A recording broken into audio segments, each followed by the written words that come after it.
अस्सलाम वालेकुम everyone,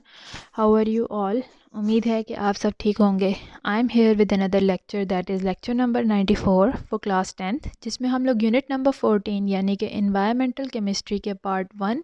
the atmosphere के बारे में स्टडी कर रहे हैं। और अभी रिसेंटली हमने जो टॉपिक मेनली स्टार्ट किया है that is about the pollutants. हम लोग इसमें स्टडी कर रहे हैं about the different types of pollutants that are being released into our environment.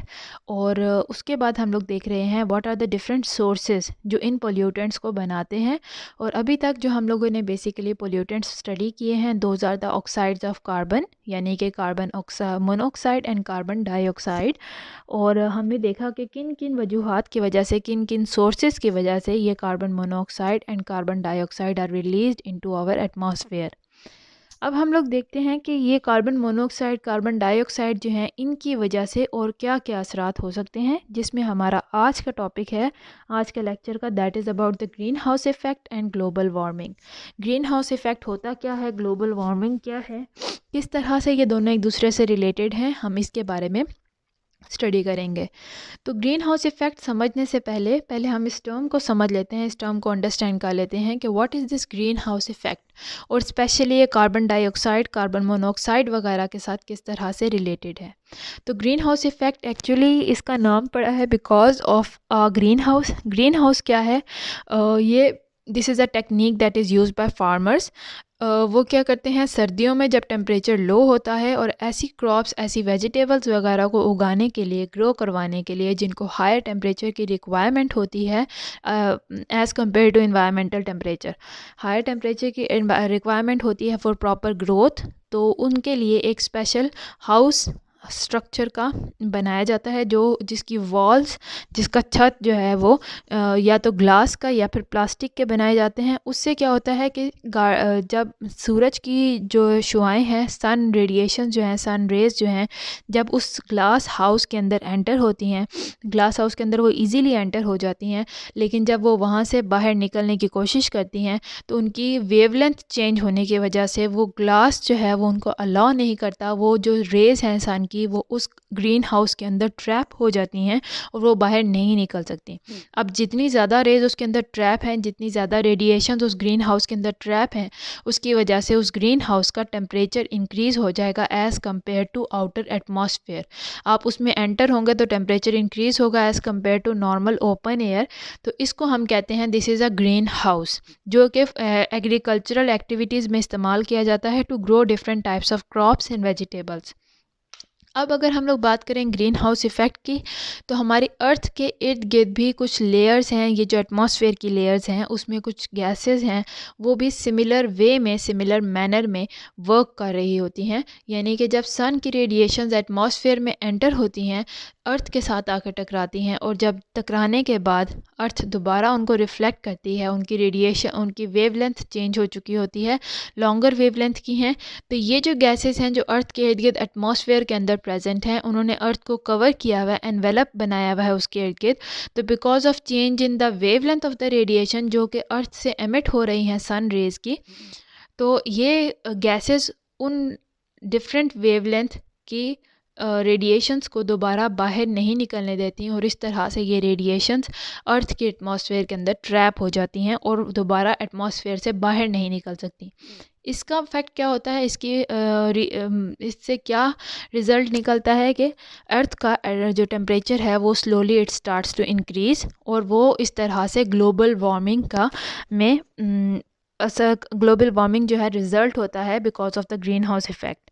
अब हम लोग अपनी बुक के हिसाब से इसको डिटेल में स्टडी करते हैं कि अगर हम लोग बात करते हैं कार्बन डाइऑक्साइड की, हमने पढ़ा कि अगर इसके एटमॉस्फेयर को देखें, एटमॉस्फेयर में कार्बन डाइऑक्साइड की अमाउंट को देखें, तो इट इज़ ओनली 0.03%। जो अर्थ के इर्द गिर्द लेयर है एटमॉस्फेयर की, उसमें सिर्फ 0.03% carbon dioxide was originally present. लेकिन जैसे जैसे इंसानों की एक्टिविटीज़ की वजह से, डिफरेंट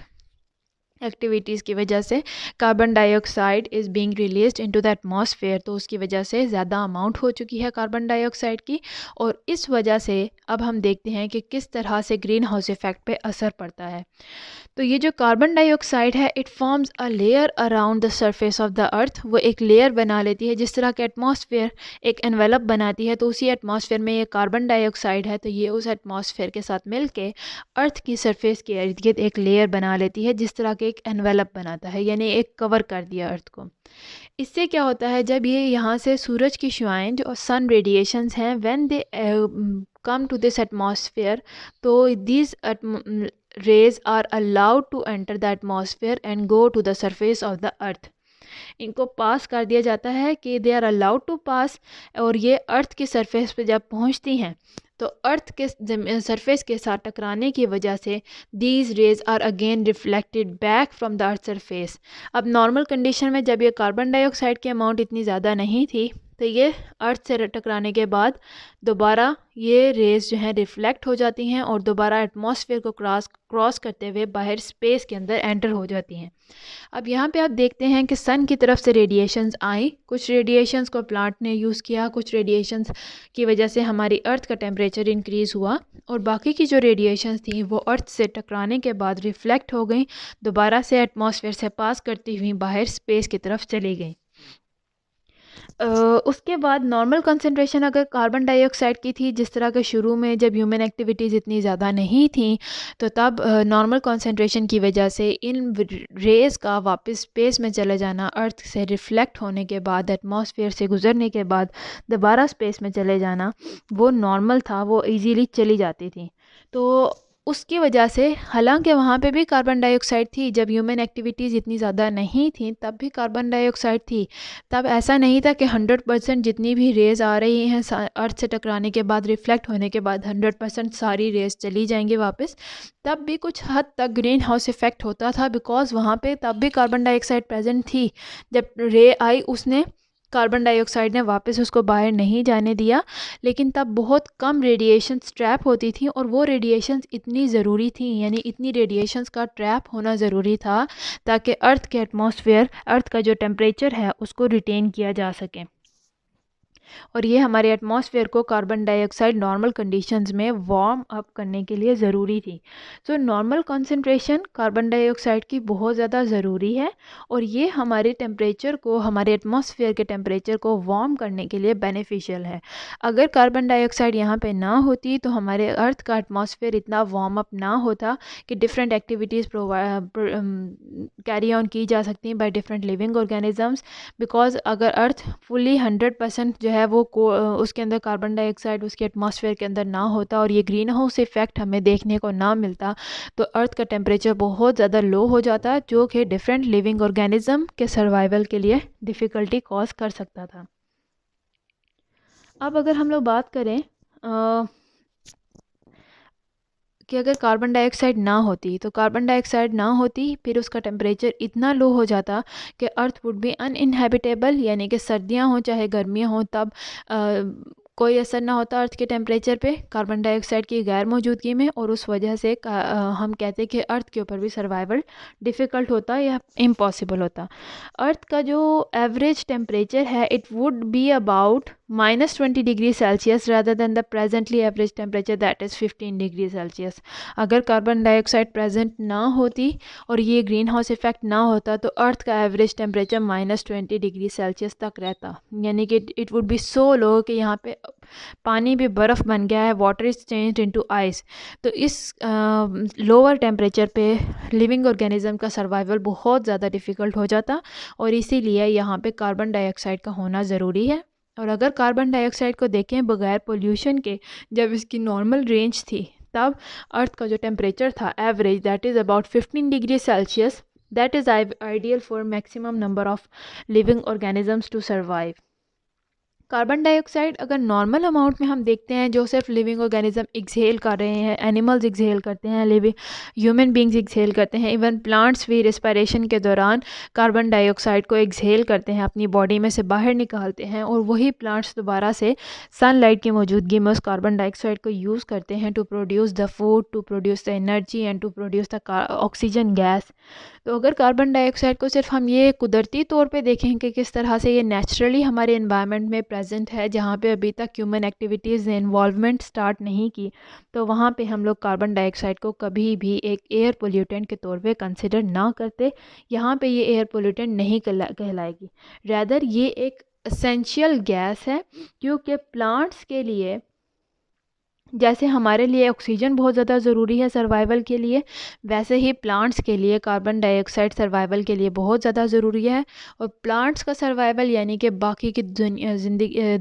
अर्थ की तमाम लिविंग ऑर्गेनिज्म का सर्वाइवल भी प्लांट्स के ऊपर डिपेंड करता है। तो जो चीज़ प्लांट के सर्वाइवल के लिए ज़रूरी है वो बाकी के ऑर्गेनिजम्स के सर्वाइवल के लिए भी बहुत ज़्यादा ज़रूरी है, क्योंकि प्लांट्स क्या करते हैं, they consume, they take up the carbon dioxide from the atmosphere, और उस कार्बन डाइऑक्साइड को ट्रैप करके सनलाइट एनर्जी को यूज़ करते हुए फोटोसिंथेसिस का प्रोसेस कैरी ऑन करते हैं, जिसमें कार्बन डाइऑक्साइड, सनलाइट और वाटर मॉलिक्यूल्स की मदद से फूड बनाया जाता है, एनर्जी प्रोड्यूस की जाती है, जो कि ना सिर्फ प्लांट्स के इस्तेमाल में आती है बल्कि प्लांट्स की मदद से, प्लांट्स को जब कोई दूसरे एनिमल्स खाते हैं, कंज्यूम करते हैं, तो वो एनर्जी उन एनिमल्स को, उन डिफरेंट ऑर्गेनिजम्स को भी प्रोवाइड की जाती है। First thing. Second thing, plants जो हैं फोटोसिंथेसिस के दौरान ऑक्सीजन गैस भी रिलीज़ करते हैं, और फोटोसिंथेसिस में कार्बन डाइऑक्साइड का होना बहुत ज़्यादा ज़रूरी है। In the absence of carbon dioxide photosynthesis नहीं हो सकता, और फोटोसिंथेसिस होती है तभी ऑक्सीजन गैस रिलीज़ होती है, जो कि लिविंग ऑर्गेनिज्म के सर्वाइवल के लिए मोस्ट इम्पॉर्टेंट है। अगर ऑक्सीजन ना होती तो बहुत सारे लिविंग ऑर्गेनिज्म इस अर्थ पे सर्वाइव ना कर पाते, क्योंकि एनिमल्स जो हैं वो ऑक्सीजन को यूज़ करते हैं और रेस्पिरेशन के लिए, and they give out carbon dioxide. इस तरह से एक नेचुरल बैलेंस जो है वो एग्जिस्ट करता है बिटवीन दीज एसेंशियल गैसेस। किस तरह से कि प्लांट्स जो हैं वो एनिमल्स की एक्सहेल की हुई कार्बन डाइऑक्साइड को अपने अंदर लेते हैं, उनके लिए कार्बन डाइऑक्साइड बहुत ज़्यादा ज़रूरी है, और उस कार्बन डाइऑक्साइड को अपनी बॉडी में एब्जॉर्ब करने के बाद वो फोटोसिंथेसिस का प्रोसेस कैरी ऑन करते हैं, जिसकी वजह से फूड बनाते हैं, और उसके अलावा ऑक्सीजन गैस, और ऑक्सीजन गैस चूँकि प्लांट्स के लिए एक एक्स्ट्रा मटीरियल है, वो उसको एयर में रिलीज़ कर देते हैं। ये जो एक्स्ट्रा मटीरियल था प्लांट्स के लिए, वो एनिमल्स अपने अंदर एब्जॉर्ब कर लेते हैं, और इस तरह से वो जो एक्स्ट्रा मटेरियल प्लांट्स का था वो एनिमल्स की बॉडी के लिए बहुत ज़्यादा ज़रूरी है। एनिमल्स ऑक्सीजन को अपने अंदर एब्जॉर्ब करने के बाद कार्बन डाइऑक्साइड प्रोड्यूस करते हैं, और वो एनिमल्स के लिए एक एक्स्ट्रा मटेरियल है, इसलिए वो उसको हवा में, एटमॉस्फेयर में निकाल देते हैं। और ये जो एक एक्स्ट्रा मटेरियल था एनिमल्स के लिए, वो प्लांट्स के सर्वाइवल के लिए बहुत ज़्यादा ज़रूरी है। और इस तरह से ये एक नेचुरल बैलेंस है जो बनाया गया है बिटवीन दीज एसेंशियल गैसेस के। हर गैस यहाँ पे चाहे थोड़ी अमाउंट में मौजूद है, चाहे ज़्यादा अमाउंट में मौजूद है, वो किसी न किसी तरह से इन लिविंग ऑर्गेनिज्म के सर्वाइवल में एक इम्पॉर्टेंट रोल प्ले कर रही है। लेकिन आजकल की ह्यूमन की एक्टिविटीज़ की वजह से बहुत सारी amount of carbon dioxide is release into the air, जिसकी वजह से ये जो एक नेचुरल बैलेंस था between the plants and other living organism, ये मुकम्मल तौर पर डिस्टर्ब हो चुका है, और उस वजह से ये अफेक्ट कर रहा है हमारे एनवायरनमेंट को। अब हम लोग देख लेते हैं कि किस तरह से प्लांट्स, एक इक्वेशन है जिसकी मदद से हम ये देख सकते हैं कि किस तरह से प्लांट्स और एनिमल्स के दरमियान में ये एक नेचुरल बैलेंस जो था, जो हमेशा से मेंटेन हुआ था for the carbon dioxide and oxygen gas, जो कि आज भी है, लेकिन आज ह्यूमन एक्टिविटीज़ की वजह से काफ़ी हद तक ये डिस्टर्ब हो चुका है। कार्बन डाइऑक्साइड जो कि एनिमल्स ने रिलीज़ की, प्लस वाटर के मॉलिक्यूल्स को इस्तेमाल करते हुए, 6 कार्बन डाइऑक्साइड के मॉलिक्यूल, 6 वाटर के, जो प्लांट्स हैं दे produces 6 oxygen molecules along with C6H12O6, that is a glucose, a source of energy, जिसे हम फूड भी कहते हैं। So this carbon dioxide it is used by the plants, ये प्लांट्स की बॉडी के अंदर एब्जॉर्ब होते हैं, और कार्बन ऑक्सीजन वो प्लांट्स जो है रिलीज़ कर देते हैं that atmosphere. Oxygen is reused by the animals, और एनिमल्स ऑक्सीजन को यूज़ करके, फूड जो बना है उसको यूज़ करके अपनी बॉडी के अंदर रिस्पिरेशन की मदद से कार्बन डाइऑक्साइड को रिलीज़ करते हैं इन द एटमॉस्फेयर, और उसकी वजह से इस तरह से दोनों गैसेस का हमारी एटमॉस्फेयर के अंदर बैलेंस बना रहता है।